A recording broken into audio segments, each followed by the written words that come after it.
There are numerous methods to create openings and elements in your building model. On the Architecture tab, in the Opening panel, you can see several opening tools. You can also edit the sketch of various elements and create openings. Let's take a look at some examples. In this exercise file, there's a building that has a stair that extends from level 1 to level 2. And if we look at the level 2 floor plan view, it appears that the stair is hidden. But the issue is that we don't have an opening in this floor. That's what we can do is add an opening. On the Architecture tab, in the Opening panel, click Vertical to activate the Vertical Opening tool. And when you do, Revit prompts you to select a floor, roof, ceiling, or soffit to create a vertical opening. So we'll hover over the edge of the building here till we see the floor, and then we can simply click to select the floor, and then Revit goes into sketch mode. And there are several options in the draw gallery that you can use. And I'll use rectangle and sketch a rectangle around the stair. And I'm going to account for this tread right here at the end, and then clean up my sketch here so that it forms a closed loop. And then I'll click Finish Edit Mode. And when I do, I have now created an opening element using the vertical opening tool. And I can go back and select the floor opening cut, and I can actually drag it to a new location if needed. As you can see here, it's an actual element added to the model. I'm going to undo that. And so that's the difference between adding an opening to the sketch of the floor versus creating an opening element using that vertical opening tool. Next, let's create a shaft opening. Back on the Architecture tab in the Opening panel, click Shaft to activate the Shaft Opening tool. And then I'm going to use Rectangle again, and I'll sketch a rectangle here in this plumbing chase. And then that's for the boundary line. Next, I'm going to click Symbolic Line, and then I'm going to add the shaft symbol here by creating an X across this opening. And then I'll click Finish Edit Mode again. And now I have created a shaft opening.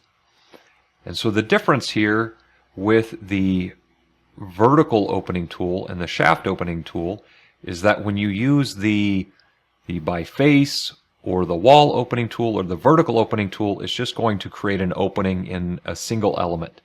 Whereas the shaft opening tool will create a vertical opening that will span multiple levels, as you can see there in the tooltip, and it'll cut through roofs, floors, and ceilings. So if I open the default 3D view, we can see that shaft opening has extended all the way through the roof. And when I select it, there are shape handles to control the top and bottom, or I can adjust the top constraint. That is one of the instance parameters. I can constrain the top to a specific level or leave it set to unconnected and then specify an unconnected height. So when I change that, I've now changed it to where it doesn't cut through the roof, but it'll cut through everything else between the top and bottom there. Okay, next let's take a look at the by face, the opening by face. So I'm going to go to the roof view, and on the Architecture tab in the Opening panel, I'll click by face to activate the Opening by Face tool. And now I can select a specific face. So if I select the face of this roof here, Revit goes back into sketch mode, and I will use the rectangle option again. Or in this case, I'll change it to circle. Let's say it's a pipe or something that's penetrating the roof, or even a round duct. And I'll simply sketch a circle and then click Finish Edit Mode. And when I do, you can actually see a slight edge in there. And if we look at the default 3D view, you can see that it is perpendicular to the face of that roof. Whereas if I go back and we do the vertical opening option, we'll do basically the same thing.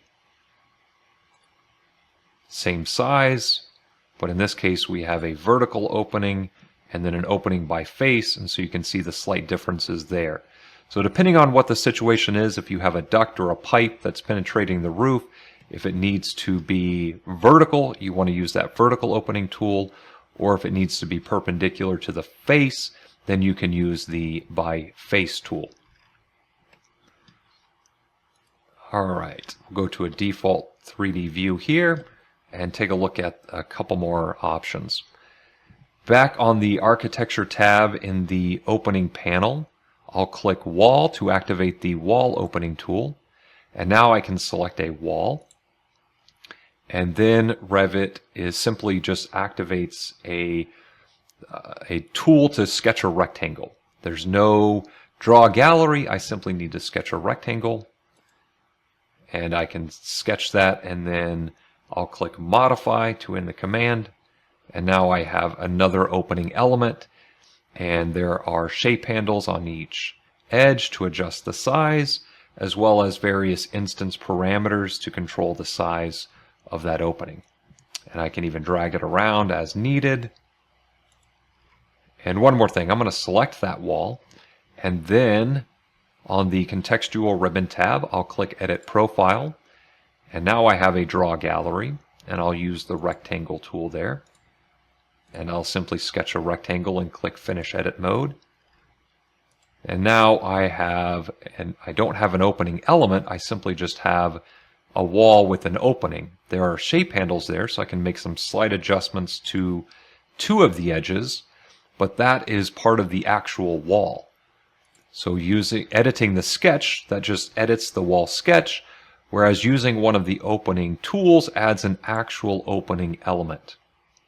So depending on what you need, if you need to make additional adjustments, you can use one of those opening options. And we have rather large openings here, but if we had some type of exhaust fan on the side, we could create an opening for a duct there, and we could create this opening element so that we could adjust it afterwards as needed.